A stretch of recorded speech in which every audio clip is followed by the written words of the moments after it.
Hi there, it's Jill Sessa. I'm sorry, I actually haven't been recording very much in the last couple of weeks. I do have a couple of videos that I want to get out to you that need some editing, but I've been super involved in building a new part of my business, and that's captured all of my time and attention and energy. So forgive me for that. And also forgive me for the lighting because I'm actually working in my home office, which is not a place that I have set up to record these. But a couple of things have happened in the last about 24, 36 hours that have really made me thought that I wanted to speak to some of you. And forgive Pearl because all she wants to do is play ball because I'm actually sitting here with her. Stop it. And I live in New York City. I live in Brooklyn, New York, and it is Wednesday. What's today? August 24th. And this is really very funny to me. Yesterday, you may have heard, the world may have heard that the East Coast experienced an earthquake. What's so interesting is that it was super, super shallow. And so it made it very, very diffuse. So even though it happened in Virginia, people felt it all the way down to Georgia and all the way up into Montreal, Canada. And we felt it in New York.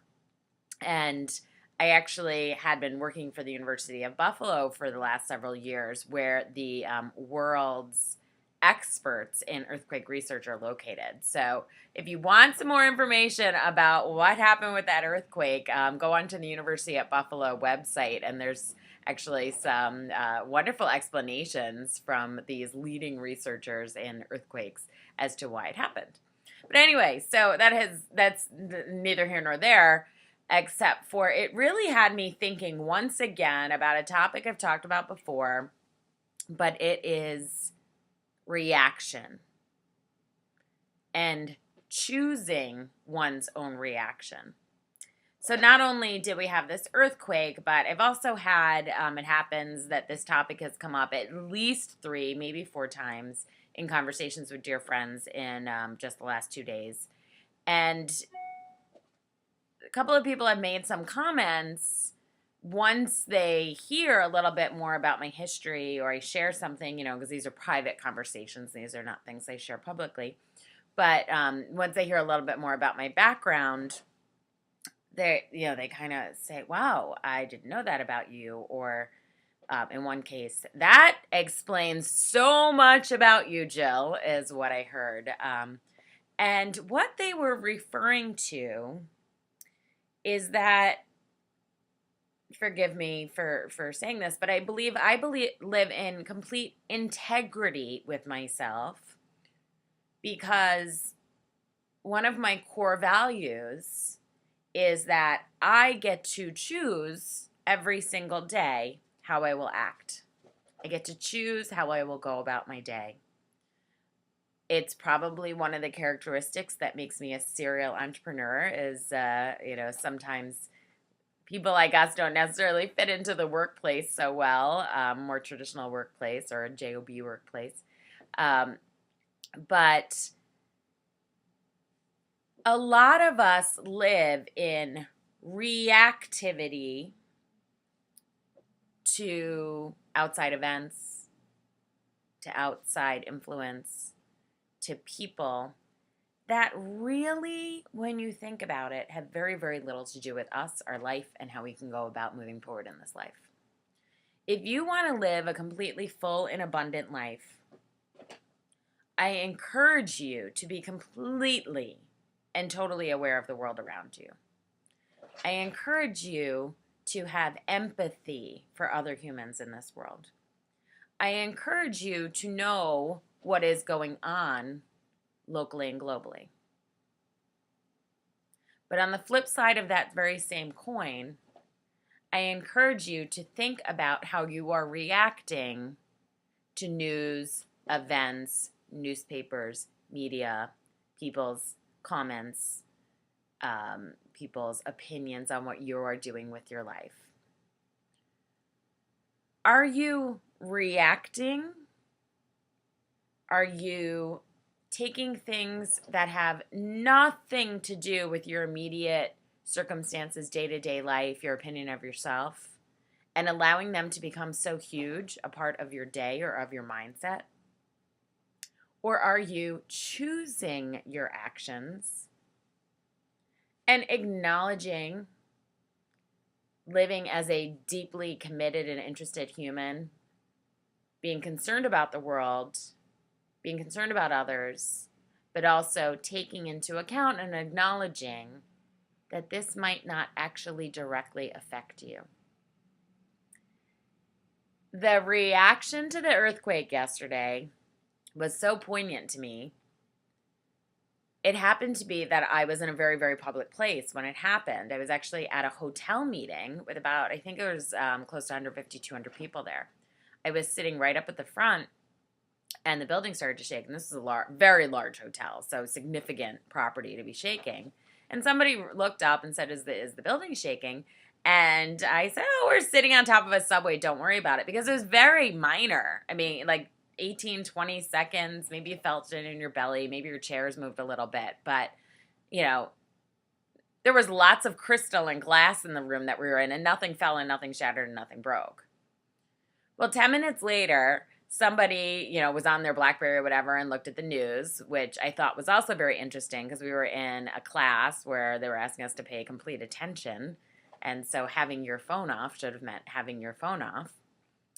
And when they discovered that it was an earthquake that happened in Virginia, the epicenter was in Virginia, about 20 people actually turned on me. You said it was the subway and it was an earthquake and I can't believe that you thought it was the subway. And, I was like kind of started laughing. I was taken aback, but I very quickly realized something. None of those people were sitting in the front row. None of those people were thinking and deeply engaging with the topic of conversation and thinking about how it affected them. This was the course that we were at. They were so concerned about this outside event. So I just quickly said, are we all here and are we all fine? Yes. Is there anything on the news that's bringing you of such concern to your family that maybe you want to step outside and make a phone call? Go for it.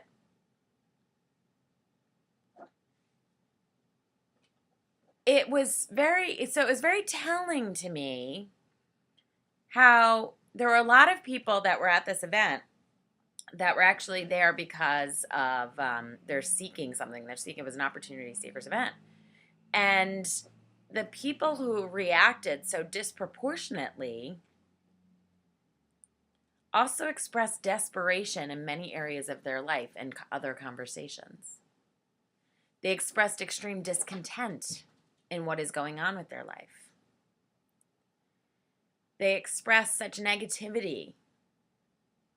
And I can't help but think that there is an extreme correlation in taking such a, kind of two aspects to that same coin. First of all, in taking such a severe reaction to a relatively minor event. Not minor for those who may have been, harmed or whatnot. We now, in hindsight, know very little happened. It was a very, very shallow occurrence. But so there's this extreme reaction to something and taking it very much to heart and taking it very, very, very personally. And it had nothing really to do with them. But yet, they were in a situation, we were in a class where somebody could have chosen to listen to absolutely every single word that this teacher taught. And their life could have changed for the better for having listened and taken action on his words.